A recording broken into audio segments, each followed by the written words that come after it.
One TV ad, a few old words from Ronald Reagan, and suddenly Donald Trump slammed the brakes on trade talks with Canada. But this time, Carney didn't dodge it or soften it. He called it out calmly, clearly, and in public. What followed wasn't just a trade spat. It was Canada refusing to let a U.S. president rewrite history and bully its way through another lie. It's a $75 million ad campaign which has seriously backfired.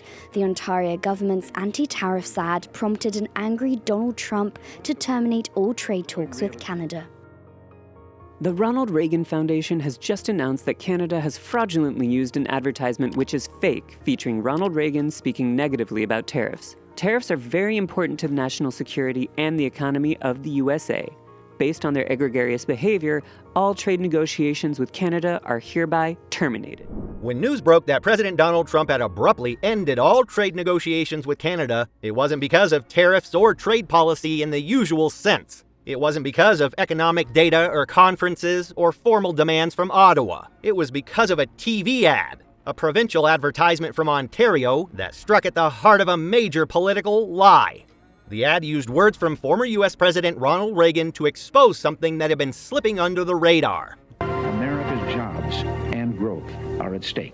Trump's claim that Reagan supported tariffs. Reagan didn't. In fact, Reagan advocated for free trade and warned against isolationist policies, including the dangers of trade barriers and retaliatory tariff wars. But Trump's false assertion, rooted more in campaign talking points than historical accuracy, was thrust into the spotlight.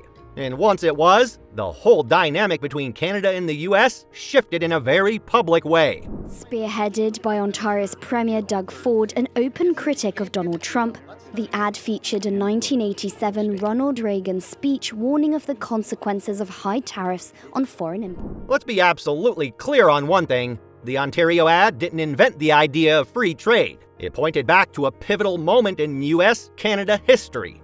In 1987, Ronald Reagan delivered remarks supporting free and fair trade and defending open markets at a time when protectionism was gaining traction in some circles.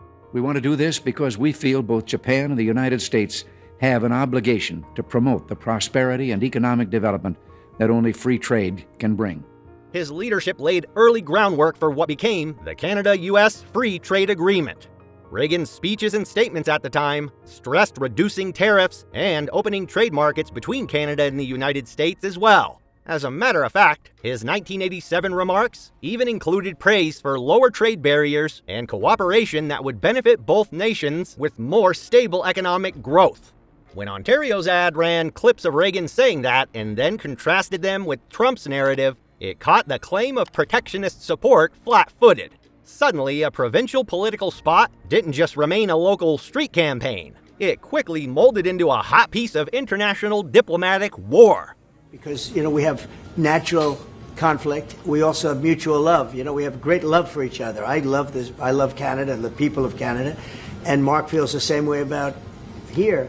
The problem we have is that they want a car company and I want a car company, meaning the U.S. wants a car company. And they want steel and we want steel.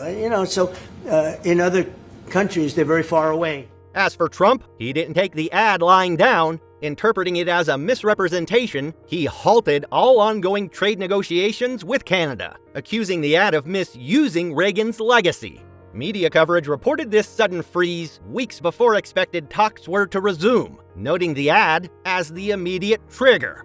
And the immediate results? Trade negotiations between Canada and the United States, with deep economic relations in hot water. Over 75% of Canada's exports traditionally flow to the U.S., making it by far Canada's largest trading partner. But Carney's response was nothing like the heated rhetoric from Washington.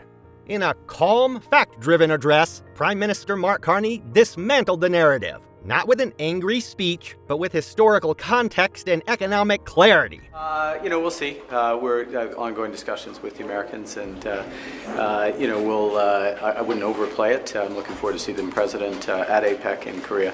But we're going to be seeing lots of other countries, and one of our core elements of our strategy is diversifying trade. That's why we're going to Asia. You saw the Indonesian trade deal. We're in talks with ASEAN, which is the group of countries that I'm meeting with in Kuala Lumpur, and then more broadly at APEC, including with China. He reminded Canadians of the real history of free trade advocacy from Reagan's era, and how open markets had benefited both nations for decades. Carney's message was simple but powerful. Canada's trade strategy will not bend to misinformation or political tantrums. Carney didn't just correct the record about Reagan's stance, he used the moment to reaffirm Canada's broader global approach. Canada was not going to be held hostage by the mood swings of one president or one advertising campaign. Instead, Carney reiterated a vision already forming in Ottawa, one based on strength and resilience. His government is pushing aggressive new trade and economic partnerships across Europe, Asia, and emerging markets. At recent summits, Carney has emphasized the need to reduce reliance on any single partner and build a more balanced international portfolio. This means doubling Canada's exports outside the United States over the next decade, strengthening ties in Southeast Asia and with trading blocs like the EU and Mercosur, and expanding cooperation on defense, technology, and energy.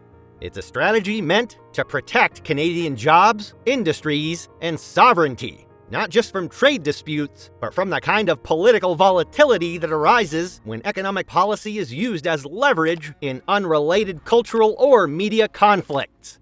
Now, take a moment here and think about the economy at a human level. Canada's steel, auto, and natural resource sectors have felt the sting from previous rounds of U.S. tariffs and threats. The auto industry alone supports hundreds of thousands of jobs on both sides of the border, and when 25% tariffs hit auto imports, as they did in March 2025, Carney called them a direct attack on Canada.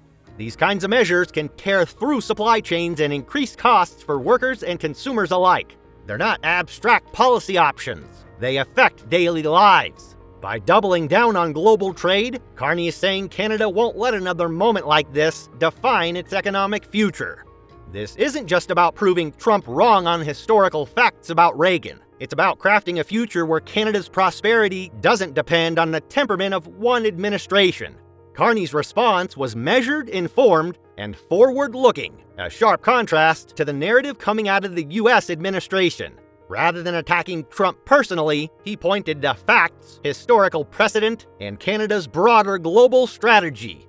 And those facts matter. Reagan's advocacy for free trade wasn't absolute in every corner of his tenure. There were moments when his administration imposed certain quotas or tariffs in specific disputes. But the spirit of his 1987 message, free, fair trade, and economic integration, is indisputable. In that context, Trump's characterization was not just misleading. It ran counter to a historical trajectory that shaped the modern Canada-US relationship. Carney used that discrepancy not to escalate tensions, but to clarify them. And in doing so, he recast Canada's role on the world stage. This is a country that remembers its history accurately, speaks its truth confidently, and refuses to be bullied by misrepresentation. The freeze in negotiations may be temporary, and economists still hope for eventual resolution on key trade issues between Canada and the United States. But the narrative has shifted. Canada's strategy now openly embraces change, advancement, and a shift towards modern trade for the global rules-based trade order, an approach that resonates from ASEAN to the EU. By the way, Canada isn't just talking about new partners, it's locking them in. Trade deals with countries like Indonesia and active talks with ASEAN show that Canada is widening its reach and moving forward with purpose. At the same time, Canada's proving it can protect its own interests, even when that means pushing back against false claims from a powerful neighbor. For Canadians watching, this moment shows what modern economic leadership looks like. Fast, confident, and rooted in facts, not noise. Because history matters, and countries built on truth don't crack under pressure.